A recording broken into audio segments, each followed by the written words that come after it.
The essential understanding for this lesson is, when dividing a whole into equal pieces, the smaller the pieces, the greater the number of pieces.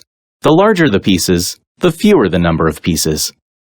Previously, students divided rectangles and circles into 2 or 4 equal shares, and used the terms 1/2, 1/4, or 1/4 to name one equal share of a shape. In this lesson, students compare halves and fourths of the same whole.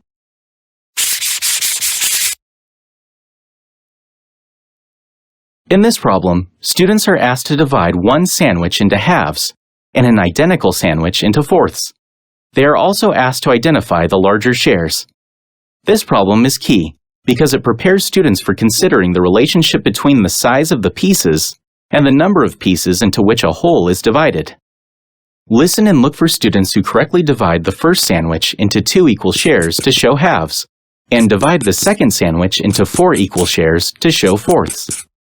Some of these students may then incorrectly circle the sandwich divided into fourths. They may explain that they did this because that sandwich had a larger or greater number of equal shares. Point out that the problem asks them to circle the sandwich that has larger equal shares, not the one that has a larger number of equal shares.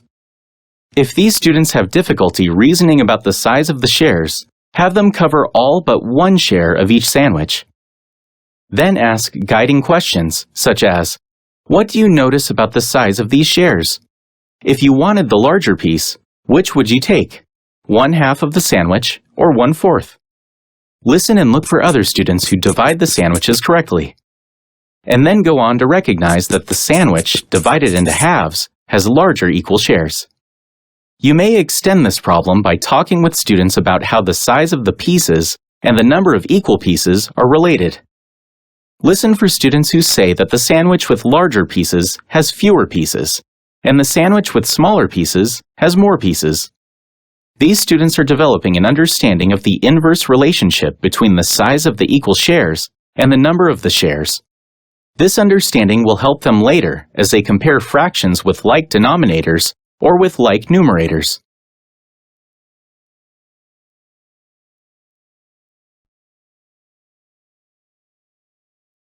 Pizzas come in different sizes, but they are usually sliced in wedges through the middle. They can be sliced into different numbers of shares. These pizzas are the same size. This pizza is cut into 4 equal shares. Each share is 1/4 of the whole. This pizza is cut into 2 equal shares. Each share is 1/2 of the whole.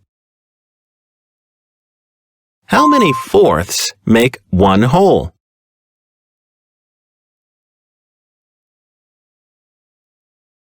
One, 2, 3, 4. 4 fourths make one whole. How many halves make one whole? 1, 2. 2 halves make one whole.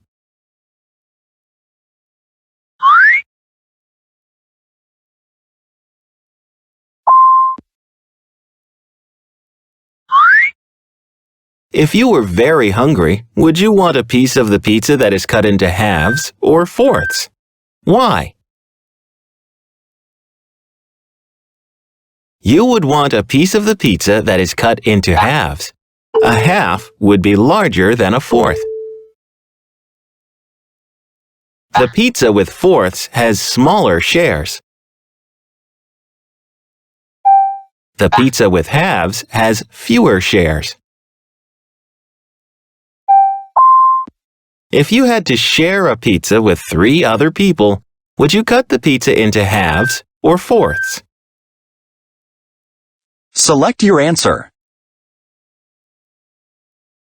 You would cut the pizza into fourths. That is the only way you would have enough for everyone to have a piece. Now you have seen how halves and fourths are related.